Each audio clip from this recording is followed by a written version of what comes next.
वे लोग इस वक्तव्य को ना सुने जिनका हृदय कमजोर है। जो हार्ट के मरीज हैं वे उठकर जा सकते हैं। हम अपनी बात रखते हैं। गरीबी अपने आप में एक अभिशाप है। आप लोग बहुत पुण्यवान हैं, बहुत पूर्व का आपने ऐसा पुरुषार्थ, ऐसा सदपुरुषार्थ किया होगा कि जिस पुरुषार्थ के बल पर आप आज एक ऐसे कुल में, ऐसी जाति में, ऐसे संप्रदाय में आपने जन्म लिया जहां गरीबी का दूर दूर तक कोई नाता नहीं है। अगर होंगे भी तो ना के बराबर 1% से भी बहुत कम लोग जिनके पास वो स्थिति है कि यदि आज उनने कमाई नहीं की, आज उनने कोई काम मजदूरी नहीं की, तो हो सकता है कि कल दूसरे दिन उनके घर में चूल्हा ना जले। बहुत कम लोग होंगे, लेकिन विश्व में ऐसे लोगों की संख्या हजारों लाखों में है। अगर उनको एक दिन मजदूरी नहीं मिलती तो दूसरे दिन उन्हें उनके घर में चूल्हे नहीं जलते। एक बालक घर के 200-400-600 मीटर दूर एक आम का पेड़ था। उस आम के पेड़ की ओर पहुंचा और उस पर 5-6 वर्ष का होगा, गरीब बालक था। उसके तन पर केवल मात्र उसकी एक जो अधोअंग को ढकने का एक वस्त्र होता है, जिसको आप लोग चड्डी बोलते हैं, क्या बोलते हैं, वो पहने था। बेचारा गांव का बालक होगा। और वो उस पेड़ पर जाकर बैठ गया। रोज का उसका काम था, उस आम के पेड़ पर जाकर वो बैठता था और उस आम से, पेड़ से वो रोज पके आम खाता था। 1 दिन, 2 दिन, 4 दिन, 8 दिन, 5 दिन, 15 दिन बीत गए। वह पेड़, वृक्ष जो आम का था, उस बालक से थोड़ा सा लगाव उसको हो गया। लगाव स्वाभाविक है, बालकों से लगाव हो ही जाता है, होना भी चाहिए। और वो बालक प्रतिदिन जाता, प्रतिदिन एक आम खाता और खा करके वापस आ जाता। अचानक से उस बालक ने उस वृक्ष पर जाना बंद कर दिया। 1 दिन हो गए, 2 दिन हो गए, 1 महीना हो गया, 2 महीना हो गया, 1 साल हो गया, 2 साल हो गया, 4-6 साल हो गए। वो बालक कम से कम 10-12 बरस बाद पुनः उस पेड़ के पास पहुंचा। उस वृक्ष ने पूछा, बेटा तुम इतने लंबे समय बाद आए, ऐसा क्यों? उसने कोई जवाब नहीं दिया। सीधा बोलता है, मुझे पैसों की जरूरत है, अब मैं बड़ा हो गया हूं। वो वृक्ष बोलता है, तुम एक काम करो, मेरे सारे फलों को तोड़ लो। ये वो आम जो था, वो वृक्ष था, वो हापुस आम का था। बहुत महंगे बिकते, कीमती, बहुत स्वादिष्ट होते हैं, सुगंधित भी होते हैं। वो कहता है, तुम्हें पैसों की जरूरत है, तुम ये मुझे मत बताओ कि तुम किस समस्या से जूझ रहे हो, तुम तो मेरे सारे फलों को तोड़ लो और बाजार में जाकर ले जाकर बेच दो। हमने सुना है 1500-2000 रुपए डजन भी वो हापुस आम बिकते हैं। इतनी उच्च क्वालिटी के, उच्च नस्ल के वो आम होते हैं। तो वो बोलता है ठीक है। उसने 2 मिनट नहीं लगाया और हाँ बोला और अपना काम शुरू किया। पूरे आम के पेड़ से उसने उन पके हुए हापुस आमों को तोड़ा और बाजार में ले जाकर उसने बेच दिए और अपने पैसे जेब में रखे और चलता बना। फिर कई वर्षों तक वो बालक जो बड़ा हो गया था, 18-20 वर्ष का हो गया था, वो बालक दूसरी बार उस वृक्ष के पास कई वर्षों तक नहीं गया। जब उसका विवाह होने को हुआ, 25-26 वर्ष का हो गया।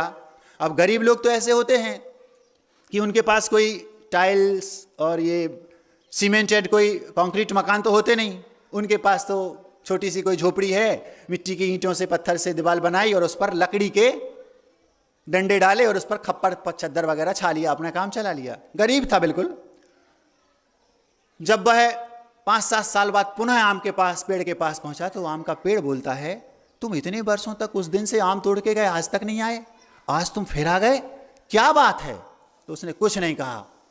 समस्या बताओ। वो बोलता है, मैं विवाहित हो चुका हूं, सगाई हो गई, विवाहित होने वाला हूं, मुझे घर की जरूरत है। वो बोलता है, तुम एक काम करो, मेरे पेड़ की जो लंबी लंबी टहनियां हैं, डालियां हैं मोटी मोटी, इन सबको काट लो और इनसे तुम अपना मकान बना लो। क्योंकि गरीब लोगों का मकान ऐसे बनता है, डंडियां लकड़ियां डाली, उस पर खप्पर छा दिए। भूमिका बना रहा हूं, सुनते जाओ। उस व्यक्ति ने देर नहीं लगाई और तुरंत उस कुल्हाड़ी के माध्यम से उन लंबी लंबी मोटी मोटी और एक सी लकड़ियों को उसने उस पेड़ को काटा और केवल पेड़, इतना मोटा 50 वर्ष पुराना पेड़, ठूंठ 10-15 फुट का छोड़ दिया। बाकी सारे पेड़ की सारी डालियां उसने काट ली और काटने के बाद उसने अपना मकान बना लिया। फिर वह 2, 5, 10, 20, 25 साल तक, 10 साल तक उसके पास वापस नहीं गया।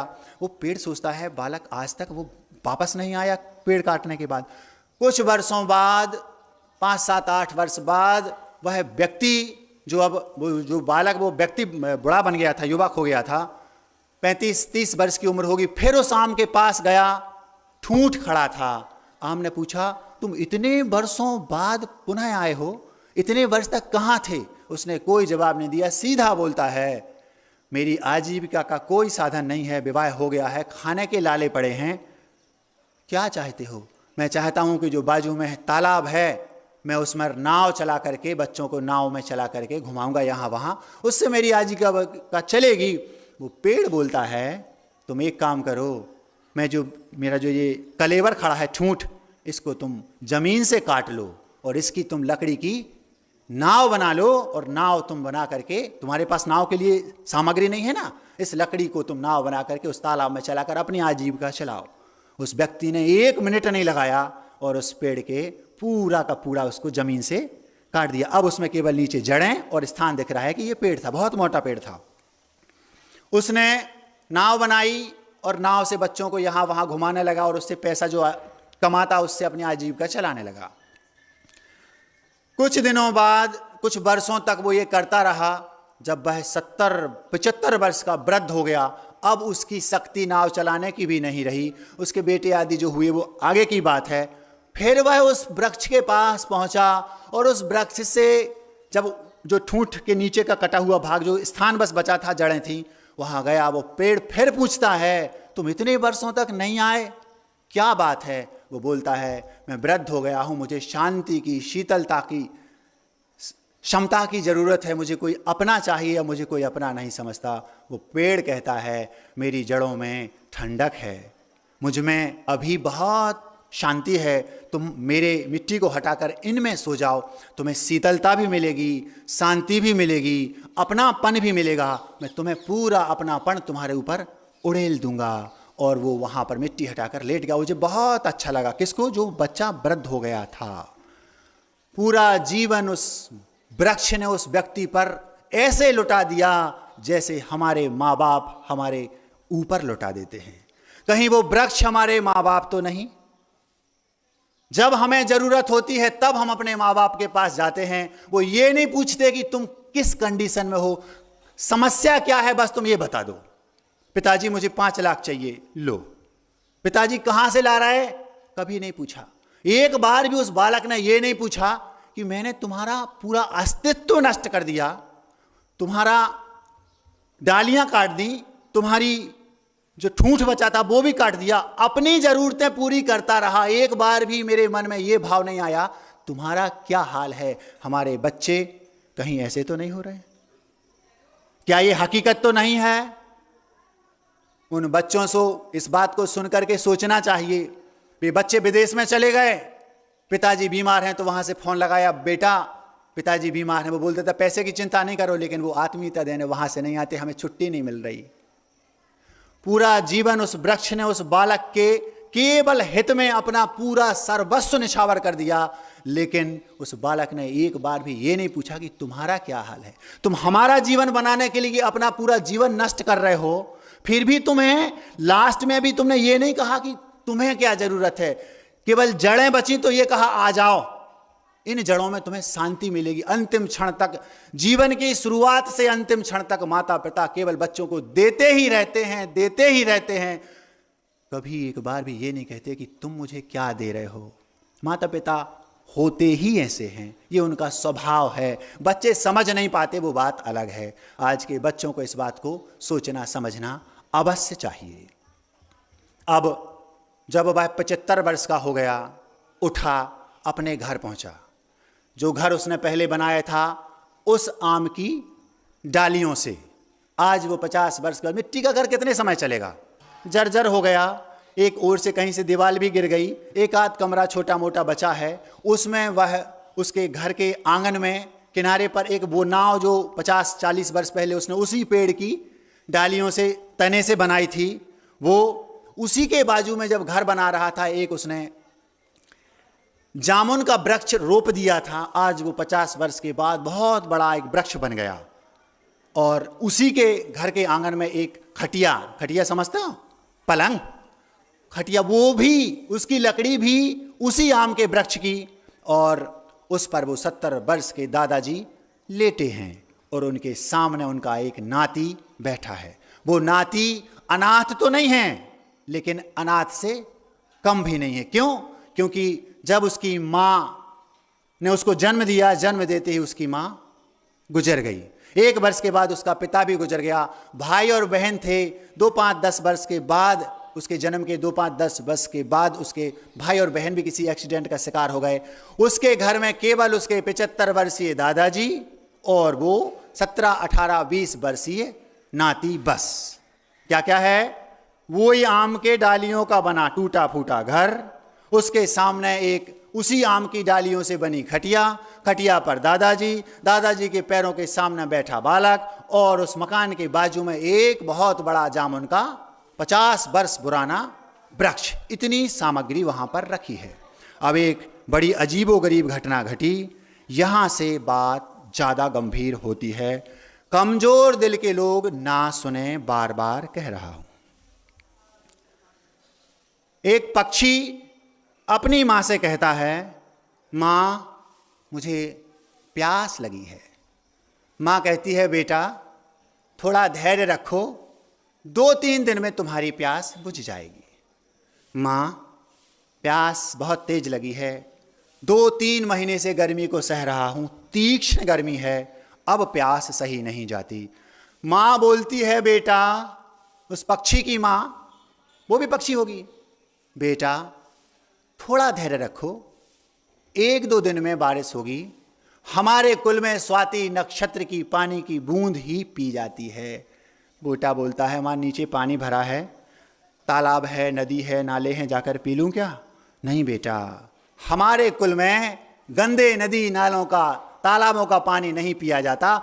हमारे कुल में तो केवल मात्र स्वाति नक्षत्र की बारिश की बूंदें ही पी जाती हैं। ये हमारे कुल की परंपरा है, ये हमारे कुल का स्वाभिमान है। खूब कहा मां ने, बेटे ने, मां पी लूं नहीं। आपने कभी अपने बच्चों से कहा, बेटा हमारे कुल में कभी रात में नहीं खाया जाता, ये हमारे जैन कुल की परंपरा है, हमारे कुल में हमारे बच्चे रात में नहीं खाते, हमारे बुजुर्गों ने कभी रात में नहीं खाया।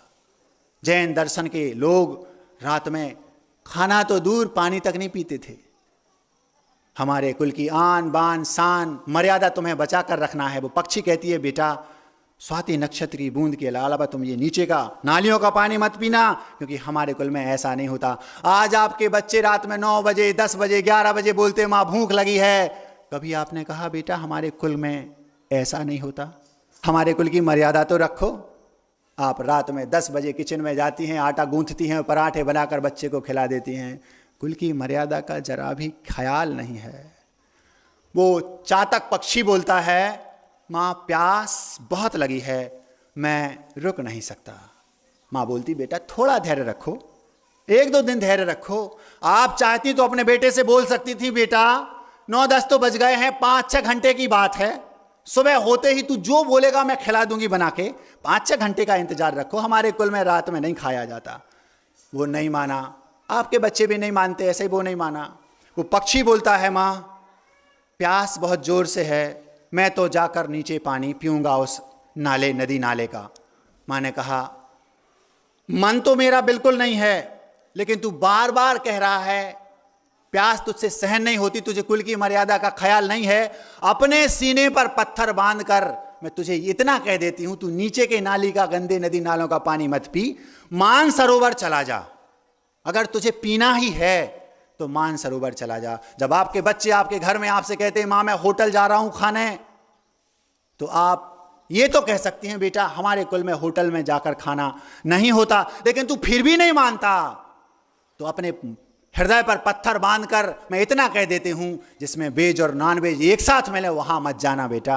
हमारे कुल में वैसे तो होटल में ही नहीं खाया जाता, लेकिन तुझे फिर भी खाना है तो कम से कम जिसमें दोनों मिले उसमें खाने मत जाना। उस मां ने, उस पक्षी की मां ने छाती पर पत्थर बांधा और बोलती है, अगर तुझे पीना ही है तो जा करके मानसरोवर का पानी पी के आ जा।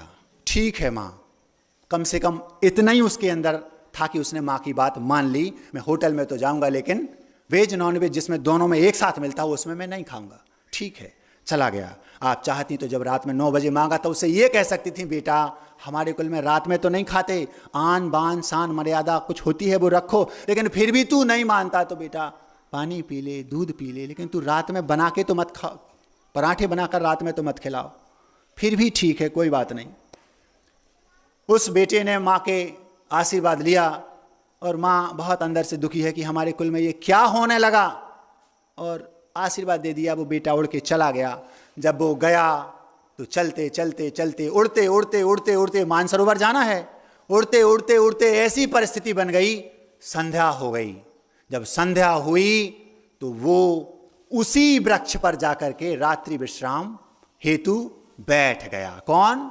वो चातक पक्षी। कौन से वृक्ष पर? जिस वृक्ष के नीचे वो टूटा फूटा उस आम की डालियों का बना मकान, उसके आंगन में वो टूटी फूटी नाव, उस पर वो टूटी फूटी खाट, उस पर वो 70-75 वर्ष के टूटे फूटे दादाजी और 18-20 वर्ष का उनका नाती, और ऊपर बैठा है वो चातक पक्षी जो रात्रि विश्राम के लिए आया है। सुबह उड़ करके उसको मानसरोवर जाना है। अब यहां तक भी आपने सुन लिया हो, इसके बाद कमजोर हृदय के लोग उठकर चले जाएं। वो पक्षी ऊपर से नीचे की परिस्थितियों को देख रहा है, भांप रहा है, जान रहा है नीचे क्या घटना घट रही है। सुनो, वो नाती जो दादाजी खटिया पर लेटे हैं, नाती ने दादाजी का पैर छुआ। पैर छूते ही दादाजी उठकर बैठ गए। दादाजी आप उठकर क्यों बैठ गए? बेटा क्या बात है? दादाजी कुछ तो नहीं, मैं तो कई वर्षों से आपके पैर दबाता हूं, इसी कंडीशन में, इसी समय, इसी दिन, रोज यही कंडीशन है। आप लेटे रहते हैं, मैं आता हूं, आपके पैर छूता हूं। आज तक आप कभी उठकर नहीं बैठे, आज आपको आखिर अचानक ये क्या हो गया? क्यों उठकर बैठ गए? बेटा सच सच बताओ, बात क्या है? दादाजी कुछ तो नहीं। कुछ तो है। सिर नीचा कर लिया बेटे ने। दादाजी आप कैसे जान गए? बेटा तुम्हारे स्पर्श से पता चल गया। रोज का जो तुम्हारा हाथ का स्पर्श मेरे पैरों को होता था, आज उसका जो टच था वो अलग है। आपके घर में आपके बच्चों को लगता है हमारे पिता माता कुछ नहीं समझते, वे तुम्हारे पिता के पिता हैं, वे सब समझते हैं, बस तुम्हें बताते नहीं कि हुआ क्या है। तुम कुछ भी करतूत करके घर से आते हो, बाजार से बाहर से घर में आते हो, वो तुम्हारा चेहरा देखकर समझ लेते हैं तुम्हारे माता पिता कि तुमने गड़बड़ी क्या की है। स्पर्श से उन दादाजी ने पता लगा लिया कि आज बेटा कुछ गड़बड़ करके आया है। तुरंत उठकर बैठ गए, बोले बेटा दाल में काला है, तुम ये बताओ आज क्या गड़बड़ी हुई? आपने कैसे जाना? तुम्हारे हाथ की छुअन बता रही है कि रोज जैसा स्पर्श आज नहीं है। इतना बारीक तजुर्बा रहता है हमारे माता पिता को। बच्चे सोचते हैं कुछ भी गुल खिला के आ जाते हैं और घर में बिल्कुल राम जैसे घुस गए। वो सोचते हैं हमारे पिता कुछ नहीं समझते। वे तुम्हारे बाप के बाप हैं, वे सब समझते हैं, लेकिन केवल बताते नहीं। क्यों? क्योंकि एक ही बेटा है। पहले 10-10 होते थे, 2 दीक्षा ले लेंगे, 2 समाज सेवा करेंगे, 2 राजनीति में चले जाएंगे, 2 और कुछ करेंगे, 2 व्यापार करेंगे। भगवान महावीर की जो पर उस वो थे 16 थी, 16 मौसी और उनके जो वो होते ना 16 थे। देख लेना कभी भगवान महावीर जी का, सुन लेना क्या था। 16 बहनें थी उनकी माँ भगवान महावीर की, आपकी केवल एक, वो भी नहीं, या तो एक बेटा। तो डरते क्यों हैं पिताजी? इसलिए डरते हैं कि बेटा एक ही है, कुछ ज्यादा बोल दिया तो भाग जाएगा, हमारा क्या होगा। कुछ नहीं कहा दादाजी, सीधे खड़े हुए बैठ गए। सीधा सीधी बताओ गड़बड़ी क्या हुई? दादाजी आपने कैसे जाना? स्पर्श से समझ में आ गया। आप लोगों को लगता है गुरु भी बिल्कुल ऐसे ही होते हैं। हम लोग जब गुरु जी के पास रहते हैं, गुरु जी की जब रात्रि में गुरु जी जैसे ही सामायिक करने के बाद आचार्य जी लेट गए, लेटने के बाद हम लोगों को लगता है गुरु जी की आंखें बंद हैं और वो कुछ समझ नहीं रहे, देख नहीं रहे। हम लोग जाएंगे, उनके पैर दबाएंगे और चुपचाप उठ के भागेंगे। सुबह वो कहते हैं समण सागर जी आए थे रात में पैर दबाने। आपको कैसे पता? आपको कैसे पता? आप तो सो रहे थे। तुम्हें लगता है कि पिताजी सो रहे हैं, तुम्हें लगता है कि पिताजी गुरुजी सो रहे हैं। वे तुम्हारे स्पर्श से समझ लेते हैं कि तुम कौन हो। 1 बार नहीं, 2 बार नहीं, 50 बार। यहां पर 5 महाराज है, किसी से भी पूछ लेना, अथवा आपके नगरों में जहां जितने महाराज हों सबसे पूछ लेना, सब आपको यही कहेंगे आज तक रात में गुरुजी ने आंख खोलकर नहीं देखा। 4 महाराज भी अगर रात में उनकी सेवा करने आए तो सुबह चारों के नाम गिना देंगे। विनम्र सागर जी आए थे रात में, सौम्य सागर जी आए थे, दुर्लभ सागर जी आए थे और समता सागर जी आए थे। प्रत्येक शिष्य के स्पर्श से वो सुबह बता देते हैं कि कौन आया था। इतना जबरदस्त ज्ञान गुरु को स्पर्श से पता चल जाता है। दादाजी को लगा दाल में कुछ काला है, सच सच बताओ बेटा गड़बड़ क्या है? दादाजी मैं कल मजदूरी के लिए बाहर गया था। गरीबी बहुत बुरी चीज़ होती है, लेकिन मजदूरी कल मुझे नहीं मिली। मैं वापस आया, घर में जो कुछ थोड़ा बहुत आटा दाल बचा था उससे मैंने बनाया, खुद खाया, आपको खिलाया। आज पुनः मैं सुबह मजदूरी के लिए गया, इत्तेफाक से आज भी मजदूरी नहीं मिली। शाम को जब आने लगा तो मैंने सोचा कि मैं तो अपना दिन निकाल लूँगा, रात निकाल लूँगा, मेरे 75 वर्षीय दादाजी का क्या होगा? मुझे पता है आपके दिए हुए संस्कार मेरे रग रग में भरे हैं, मुझे पता है मेरे कुल की मर्यादा, लेकिन पिताजी बहुत सोचने के बाद भी दादाजी मुझसे रहा नहीं गया। सिर पर हृदय पर पत्थर बांधकर मैंने एक व्यक्ति का बटुआ चुरा लिया।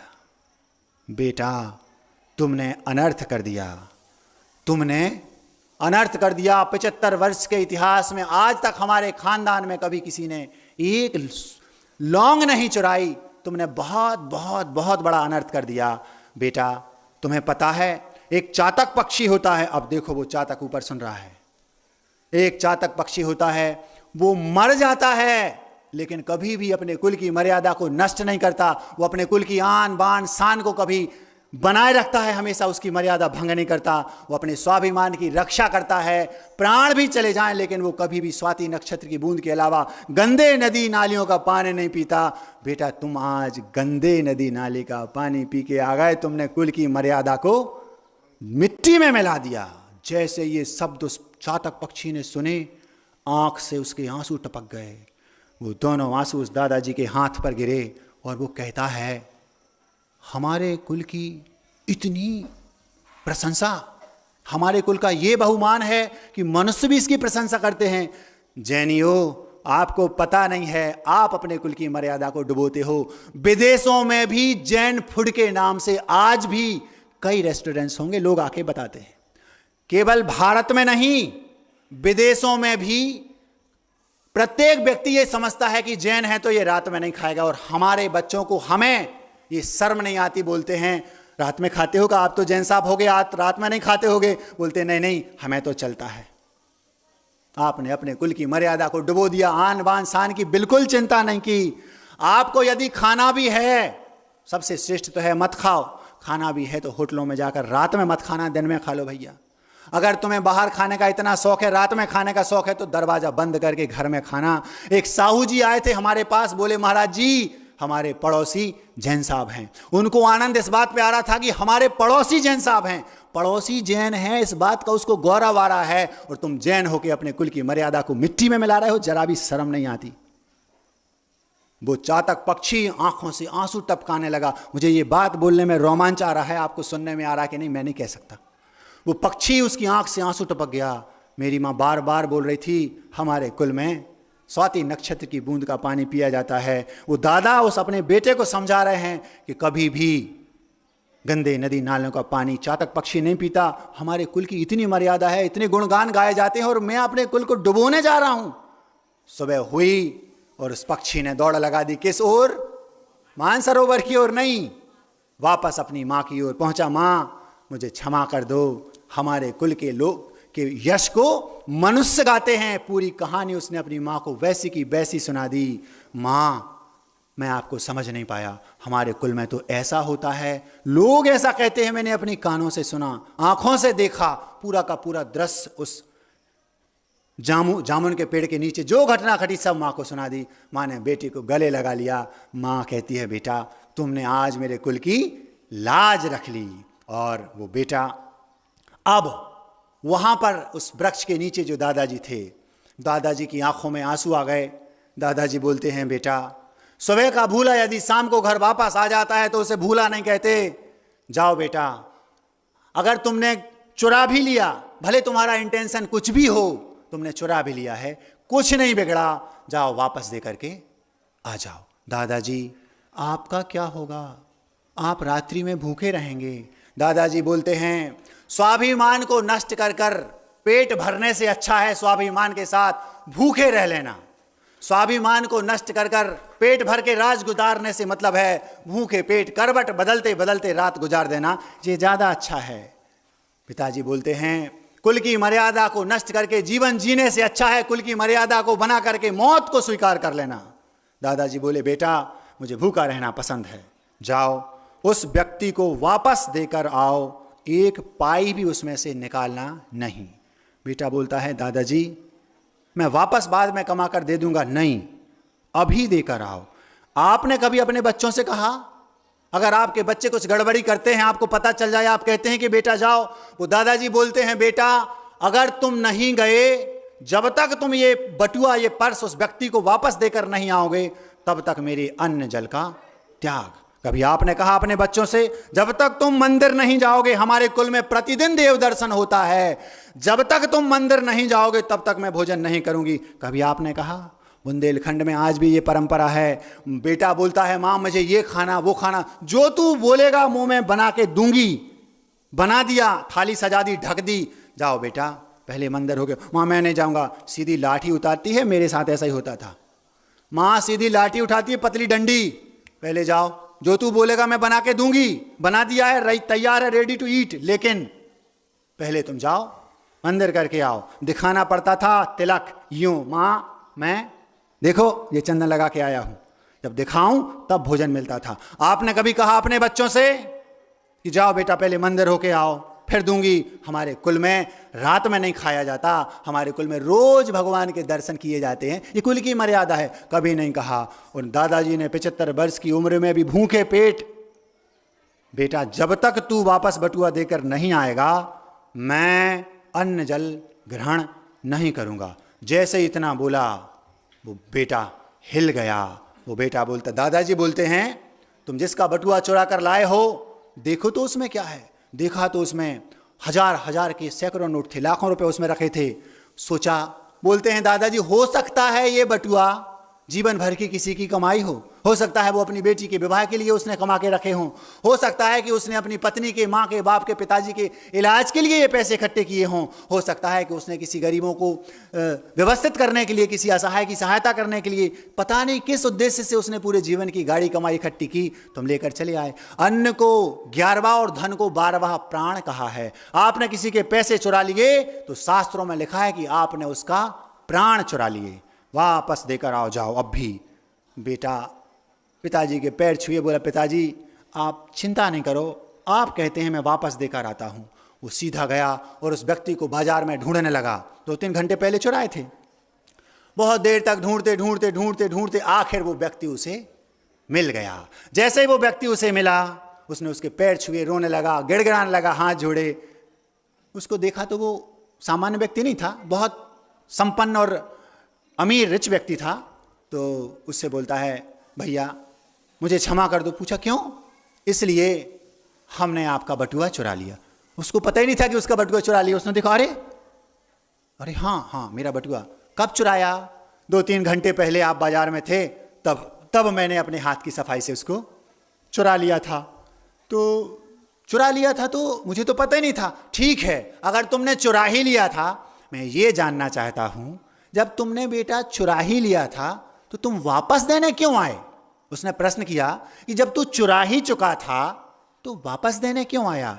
उसने अपनी पूरी कहानी बता दी कि मैं ऐसा ऐसा हूँ, मेरे ऐसे ऐसे दादाजी थे, मेरे दादाजी के पास मैं गया तो दादाजी ने ऐसी ऐसी प्रतिज्ञा कर ली। उन्होंने कहा है कि जब तक तू उस व्यक्ति को ढूंढ करके वापस बटुआ देकर नहीं आएगा तब तक मैं अन्न जल ग्रहण नहीं करूँगा। तो तुम्हारी माली हालत ऐसी है। आप लोगों को ये लगता होगा कि दुनिया में जितने चोर उचक्के बेईमान बदमाश हैं वे सब शौक के कारण अथवा जानबूझकर ऐसा कर रहे हैं, उनकी ये लत लग गई है। हर एक व्यक्ति चोर बेईमान उचक्का बदमाश नहीं होता।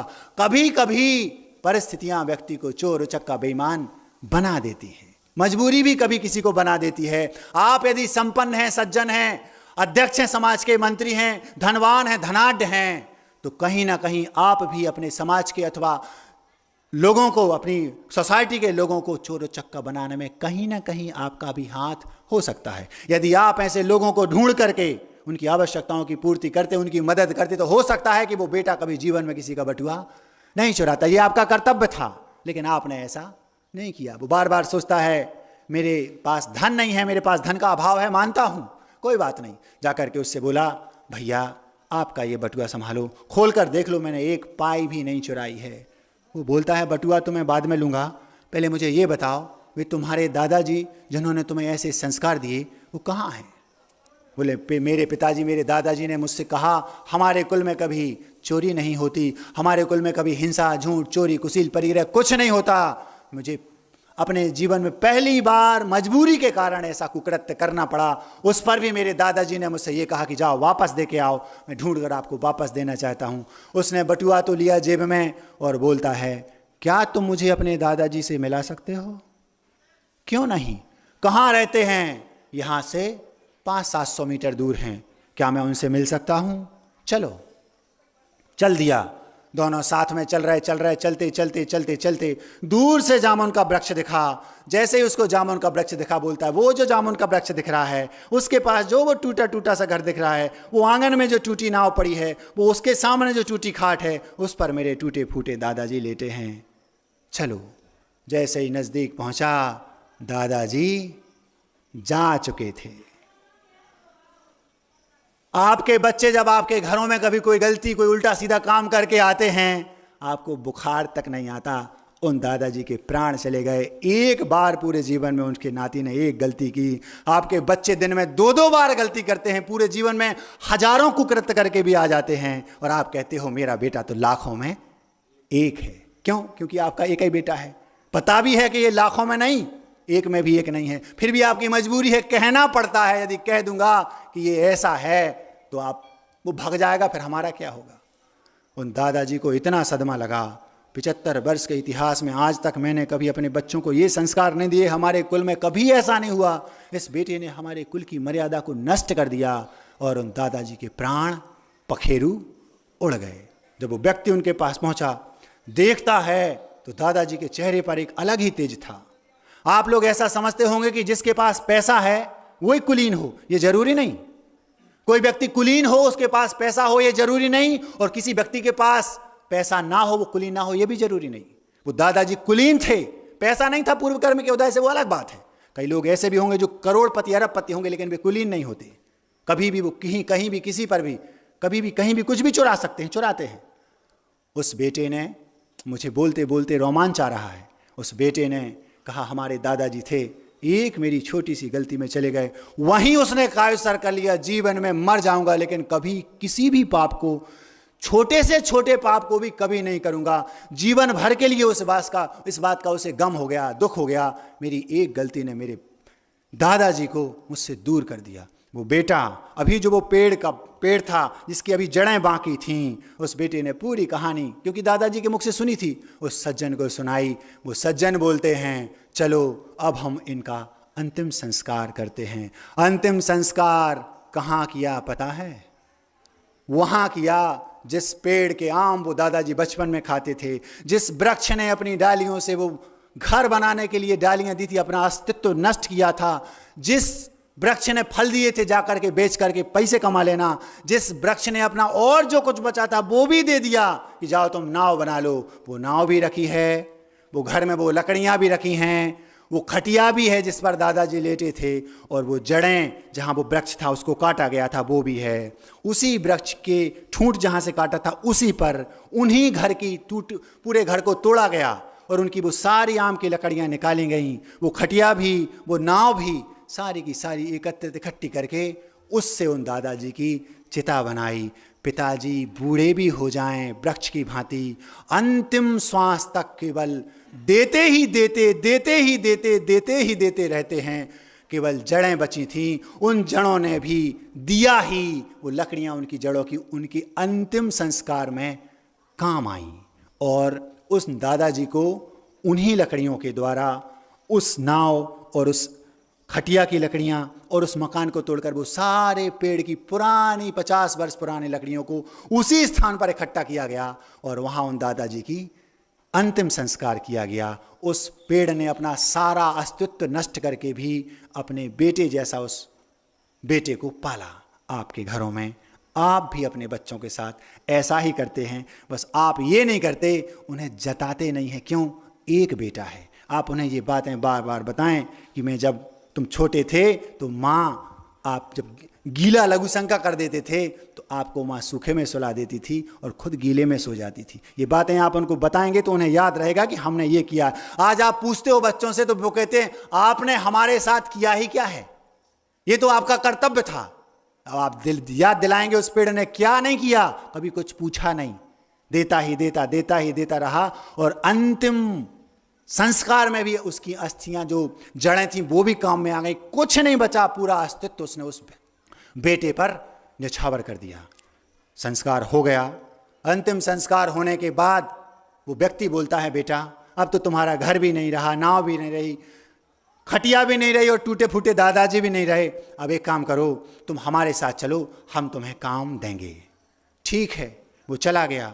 उसने कहा ये बेटा संस्कारित है, ऐसे जिसके संस्कारवान दादाजी थे ऐसे लोगों को मुझे आश्रय देना चाहिए। और उसने उसको अपने पास रखा। संस्कारों का प्रभाव क्या पड़ता है आप देखिए। 2-3 वर्ष में उसने जान लिया कि ये जो बेटा है ये तो बहुत ऊंची चीज है। मैं तो इसको ऐसा ही सामान्य व्यक्ति समझता था, ये बेटा तो संस्कारों की खान है, इसके रग रग में संस्कार भरे हैं। क्योंकि कुलीन व्यक्ति कभी भी अपने कुल की मर्यादा छोड़ता नहीं। उसको वो पूरा जीवन याद था कि मेरे जीवन में ये घटना घटी और मैंने वो पर्स चुराया था तो क्यों चुराया था, ये भी उसे याद था। उसने उसके यहाँ काम किया। 2-3 वर्ष में उस व्यक्ति ने समझ लिया कि ये व्यक्ति छोटा मोटा नहीं, सामान्य नहीं, ये कुलीन व्यक्ति है। उसने उससे कहा बेटा मैं तुम्हें अपना बेटा बनाना चाहता हूँ। संस्कारों का फल ये मिला, उसने अपना उसको उत्तराधिकारी बना दिया और करोड़ों की संपत्ति का वारिस वो बेटा जो कभी दादाजी के पैर दबाता था बन गया। अभी पिक्चर बाकी है। क्या हुआ? जब वह करोड़ों की संपत्ति का मालिक बन गया तो उसके मन में वो बात थी कि जितने भी चोर उचक्के हैं वो सब स्वाभाविक नहीं होते। उसके मन में ये बात थी मजबूरियां भी कभी किसी को चोर बना देती हैं। जो स्वाभाविक चोर हैं मैं कुछ नहीं कर सकता, उनके पास करोड़ों भी हो जाएं लेकिन वो चुराएंगे, आदतन अपराधी हो गए।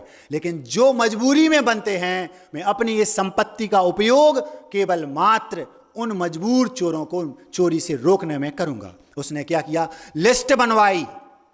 उसने उसके पास करोड़ों की संपत्ति हो गई, व्यापार भी करता था, करने लगा। करते हैं कई लोग हैं जिनके पास बहुत व्यापार हैं, उनके सब वर्कर करते रहते हैं, लेकिन वो ऐसी लिस्ट बनाकर कि मुझे क्या करना है, उसने ऐसी लिस्ट बनाई। जितने भी सज्जन और सच्चे लोग हैं, गरीब हैं, गरीबी रेखा के नीचे जी रहे हैं, उनका सहायता करना।